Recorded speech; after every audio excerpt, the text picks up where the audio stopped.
গঙ্গার পানি বন্টন চুক্তি নবায়ন প্রসঙ্গে এবার সরব হলেন পশ্চিমবঙ্গের মুখ্যমন্ত্রী মমতা বন্দ্যোপাধ্যায়।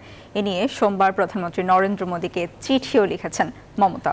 তার দাবি, রাজ্যকে এড়িয়ে একতরফাভাবে এই চুক্তি করেছে কেন্দ্র সরকার।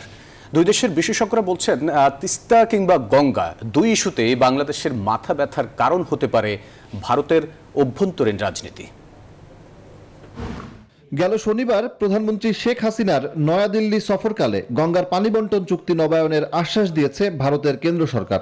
চুক্তি নবায়নের জন্য একটি যৌথ কারিগরি টিম তৈরির কথাও জানানো হয়েছে। কিন্তু এই ঘোষণার ২৪ ঘন্টার মধ্যে বিষয়টি নিয়ে আপত্তি তুলল পশ্চিমবঙ্গের রাজ্য সরকার। সোমবার প্রধানমন্ত্রী নরেন্দ্র মোদীকে কড়া ভাষায় চিঠি দিয়েছেন পশ্চিমবঙ্গের মুখ্যমন্ত্রী মমতা বন্দ্যোপাধ্যায়।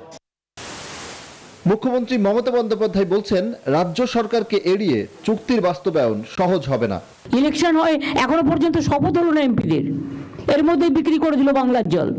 বিশ্বমানের থার্মিক্স রড, সালাম স্টিল থার্মিক্স, দেশের একমাত্র থার্মিক্স রড।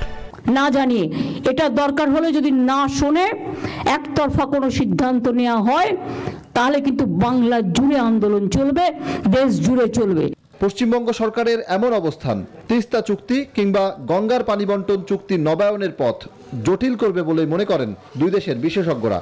ভারতের ভৌগোলিক সীমানার মধ্যে হলে ভারতের একটা সংবিধান, এই সংবিধানে আছে যে প্রাদেশিক সরকারের অনুমতি ছাড়া করা যাবে না।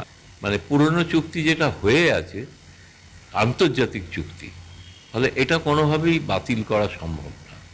এটা আমার ধারণা মমতা বন্দ্যোপাধ্যায় বিজ্ঞ রাজনীতিবিদ, তিনি এটা বুঝবেন যে তিস্তার ক্ষেত্রে তিনি শুরুতে আপত্তি করেছেন, কিন্তু গঙ্গা চুক্তির সময় শুরুতে তিনি ছিলেন না। তিস্তা নদীতে অন্য নদীর, পশ্চিমবঙ্গের অন্য নদীর পানি এনে যদি সমাধান করতে চায়, সেখানেও মমতা ব্যানার্জি বা পশ্চিমবঙ্গের বড় আপত্তি থাকবে। যার জন্য আমাদের মতনই চিন্তা করতে হবে, সচেতন থাকতে হবে। আমি মনে করি যেহেতু এই বিষয়টা সামনে নিয়ে এসেছে মমতা ব্যানার্জি, তাতে আমাদের আরো গভীরভাবে চিন্তা করা দরকার। ১৯৯৬ সালে গঙ্গার পানি বন্টন চুক্তি করেছিল ভারত ও বাংলাদেশ। ২০২৬ সালে যার মেয়াদ শেষ হবে। সজল দাস, নিউজ 24, ঢাকা।